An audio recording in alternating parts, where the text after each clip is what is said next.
So, darf ich die Kollegen bitten, sich hinzusetzen?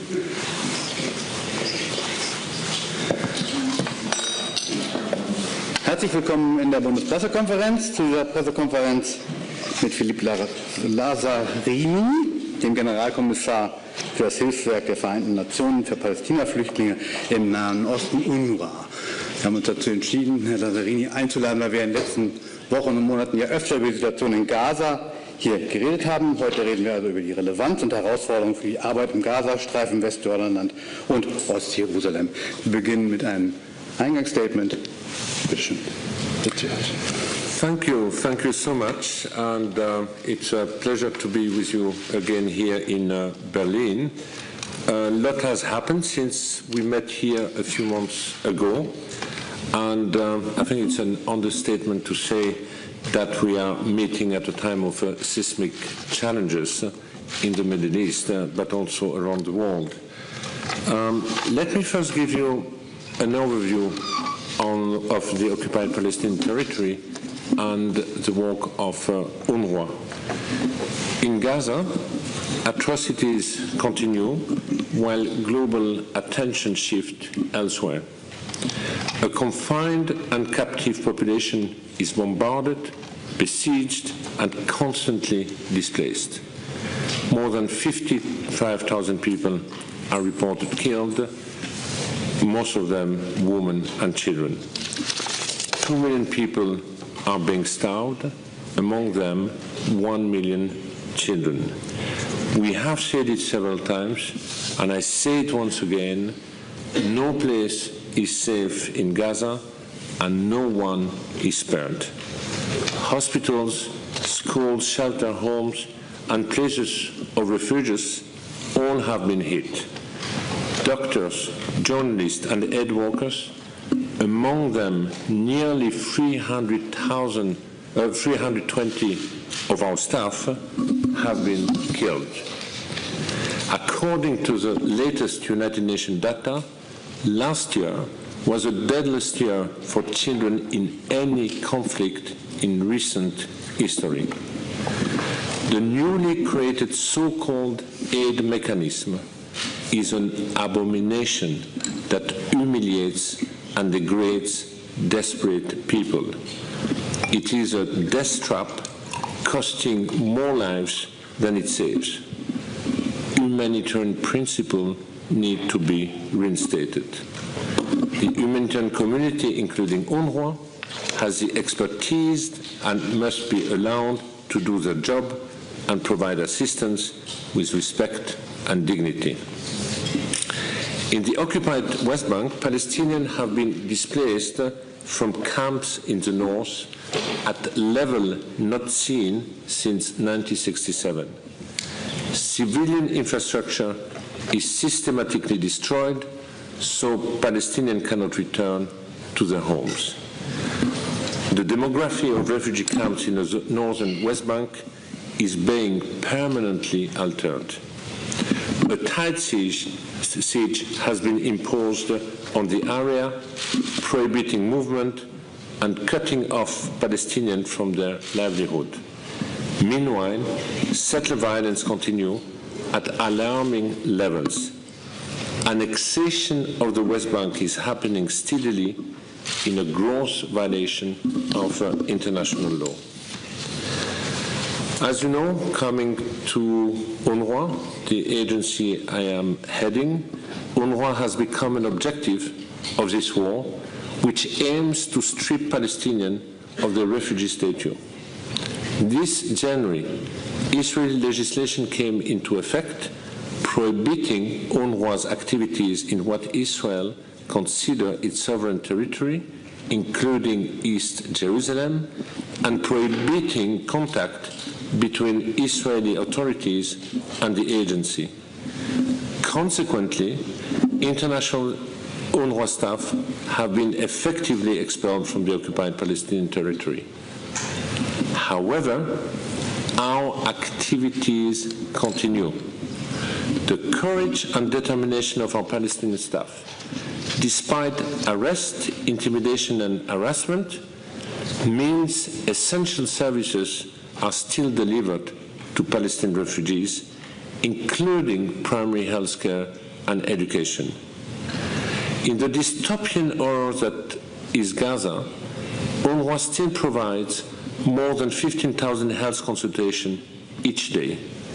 Our team continues to manage shelters, provide clean water, and remove waste. Our teams are a model of what humanitarian work is and should be.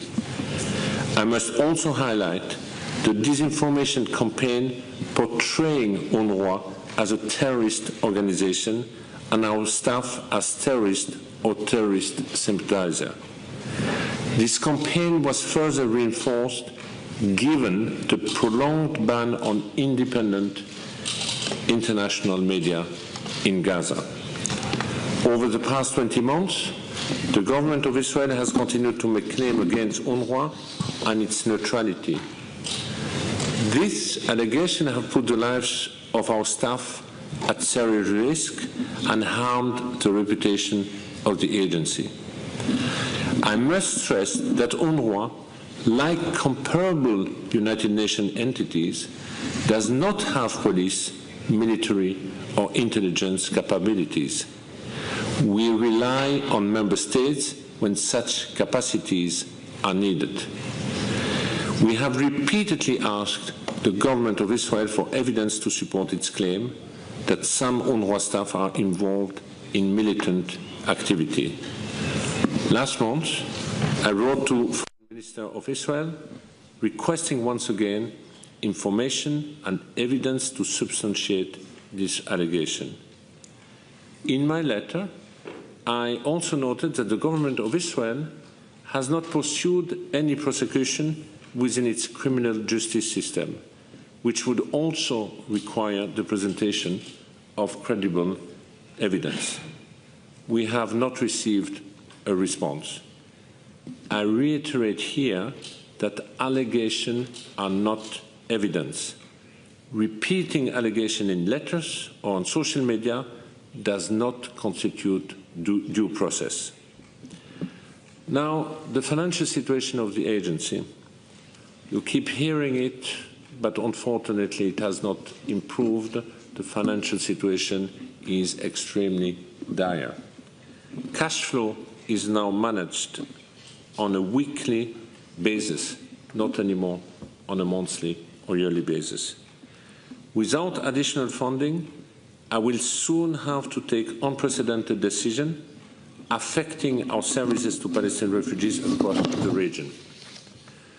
The loss of UNRWA's stabilizing effect on a region increasingly in turmoil will also be consequential. So, in response to the very real possibility of the agency imploding in the face of extraordinary adversity, the United Nations Secretary General has requested a strategic assessment of the impact and exercise of UNRWA's mandate. The strategic assessment will propose how the right of Palestinian refugees can be protected amid the immense political, financial and operational pressure the agency is under. I believe UNRWA is a tremendous asset if what we seek is a just and lasting solution to the question of Palestine and its people. A genuine, time-bound political process would allow the agency to finally transition its government-like services to empowered and prepared public institutions serving Palestinians. I believe that in the absence of an orderly transition, the sudden loss or reduction of UNRWA services will only deepen suffering and despair across the occupied Palestinian territory. It might even spark unrest in the neighboring countries. This is something that the region cannot afford, especially now. So let me conclude with a couple of points and then we'll take questions. In the context of Gaza, I call again for a ceasefire, the immediate and unconditional release of all hostages, and the delivery of humanitarian supplies at volume under the leadership of the United Nations, including UNRWA. There is no other alternative to address the challenges of spreading hunger in the Gaza Strip. And secondly, give UNRWA the financial and political support it needs to stay afloat until, as part of a political process, the agency can finally transition its government-like services to empowered and prepared public institutions serving the Palestinians. Thank you. Vielen Dank. Wir kommen zu den Fragen. Wir fangen mal hier vorne an und dann Frau Beuth. Bitte schön. Bernd Rieger, Deutsche Welle. Mr. Lazzarini, whom did you meet here in Berlin, and what did the government tell you? What do you want actually the German government to do? Sorry, I thought we were talking German. No, it was English, I guess. Sie können sowohl in Englisch als auch natürlich in Deutsch fragen. Das ist Shall I repeat it? You did the... No. You asked me who I met in Berlin. Yes, but what are your demands to the German government? What should are you? It's my first visit since the election, since a new parliament has been put in place and the new government is in place. It's part of our regular strategic dialogue and partnership between the agency and the German government. So I met our counterpart within the Ministry of Foreign Affairs, within BMZ, but I'm also engaging with a number of parliamentary groups during these 2 days. First, to stress how important the support of Germany is for our agency, to call on Germany to continue to provide both political and financial support to the agency, but also to help the agency to stay afloat and to be part of future political processes. Basically, we are today in a situation where the agency risks either to crash, but I believe crashing would be the worst option for the region. And so I'm asking countries like Germany to help the agency to have an orderly future transition, to ensure that there is sustainability or at least lasting alternative when it comes to the provision of services like education and primary health. What I mean by here, because as you know, there have been many discussions about can the agency be replaced by another agency. I think replacing by another agency does not address any of the fundamental problem, and in addition, there is no other agency geared to provide public-like services, which means that when we ask the question, we have to invest in alternatives, in building public capacities when the future would be the one delivering these services. And that's exactly what I'm asking to Germany and to member states. Help us to succeed in orderly future transition. Follow up, if I may. Did you get any concrete pledges, given the fact that the German government usually sides with or plays along with the Israeli government? Oh, I think there is a budgetary discussion going on right now in Germany for 25 and then 26. My call and my plea to Germany is remain committed to the agency in the foreseeable future, to help, to also signal to the Palestinians that Germany or other European countries have not turned their back. And I think it's important to signal that countries remain committed and involved, especially at a time the plight and the future of the Palestinians is so uncertain. Frau Goethe. Very similar questions. Firstly, when you say you pledged for political support, what do you expect Germany exactly to do? Do you expect a certain approach towards Israel, talking to Israel, or What would you like Germany politically to do? And how could an alternative system, what could it look like? I think there are different ways to express political support. There is political support through multilateral organizations like in Brussels with the EU, or also within the United Nations at the General Assembly, at the Fifth Committee, Fourth Committees. That's a starting point. But indeed also to support to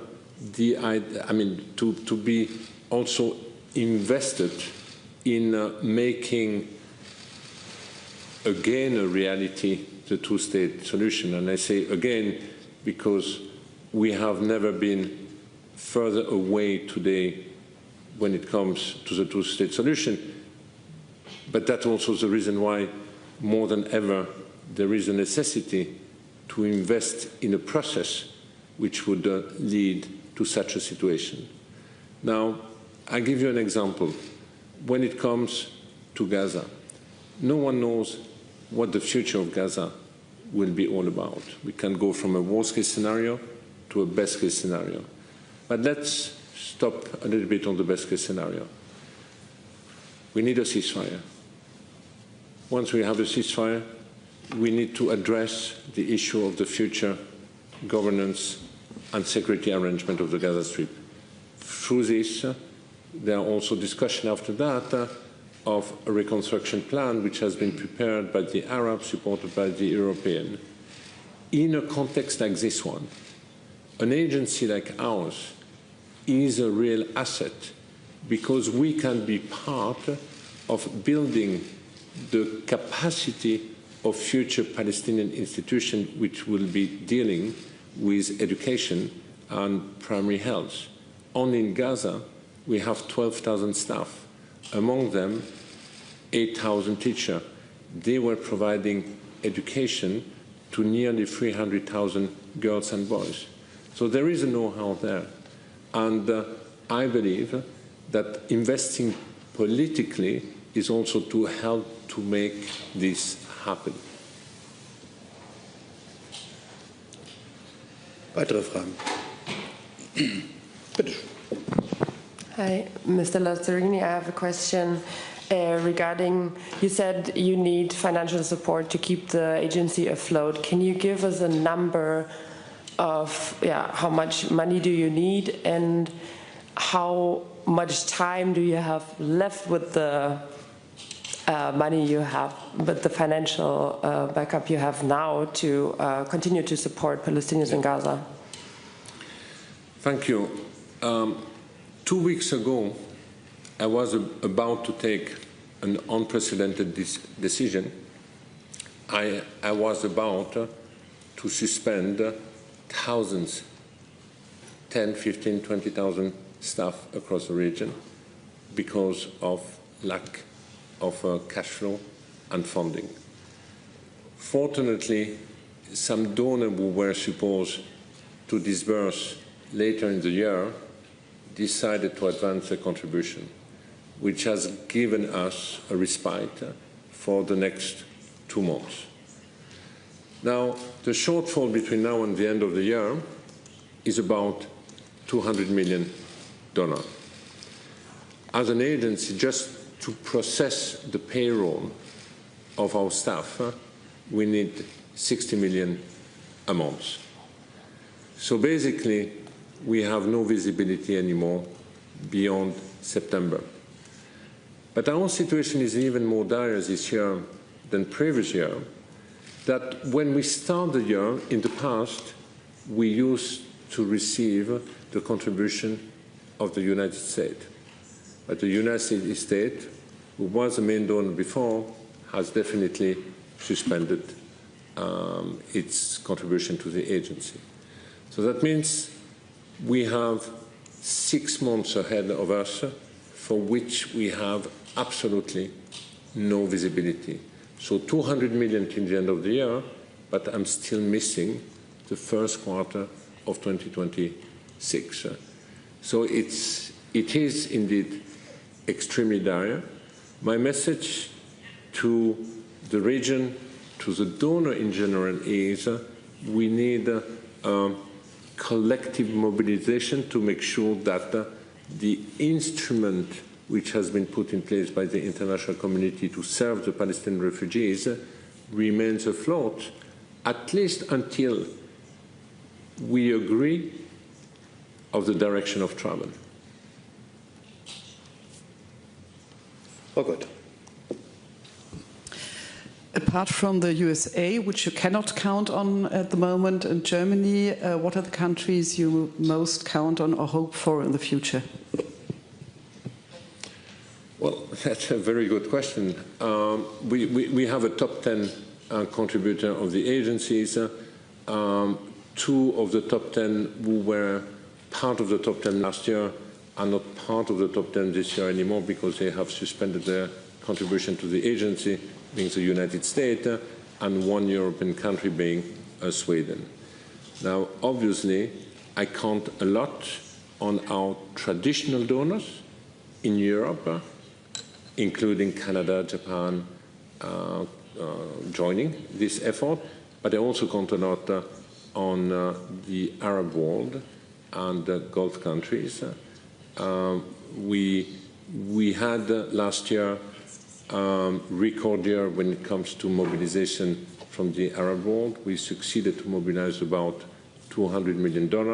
We are far from that this year, but I'm still hopeful that between now and the end of the year, some of the expressed political support or solidarity be translated, in fact, into matching resources. So that's basically where I expect the contribution for the time being to come. I just want also to flag here that we had an extraordinary solidarity from the individual giving last year. The agency has been able to mobilize about $150 million. We were not used, $150 million from individual giving, which reflects, in fact, the solidarity of the street to the region, but also to an agency like ours. Scott, RTL. Do you see a possibility that the ceasefire between Israel and Iran changes the situation also for Gaza? Not so far because of the relation between your agency and Israel changes, also in terms of that Hamas is losing support from Iran and lays down weapons and yeah, maybe goes for a ceasefire and frees the hostages, something like that. Is that possible? Listen, I would love. We need a ceasefire. We need the release of the hostages.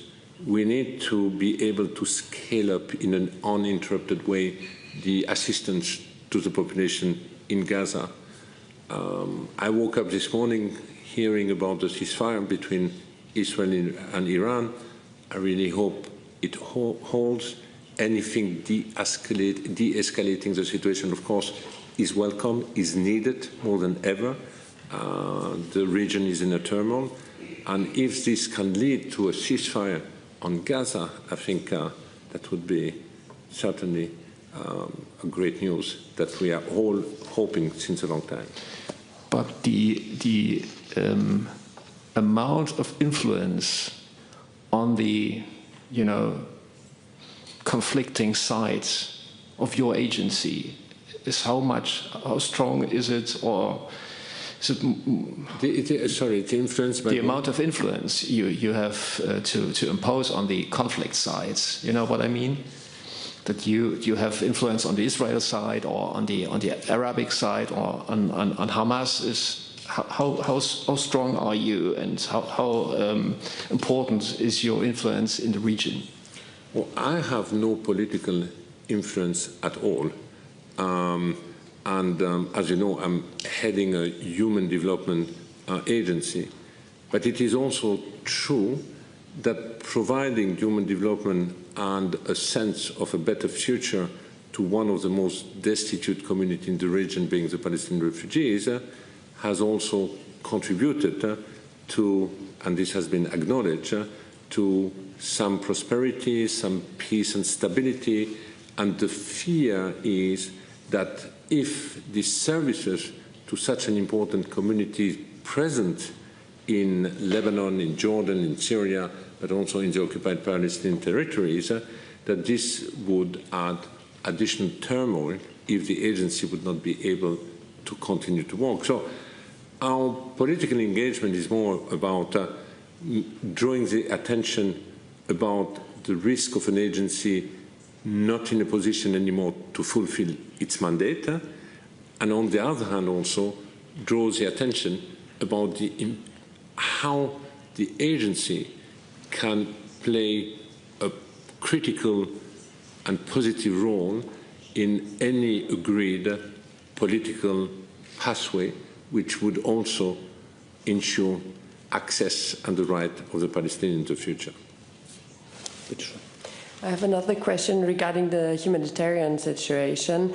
Can you maybe describe how the humanitarian system is working on the ground at the moment? I mean, the focus is still on the, what is it called? The Gaza Humanitarian Foundation, I think. But how many aid supplies can the UN organizations manage to get into Gaza right now per day?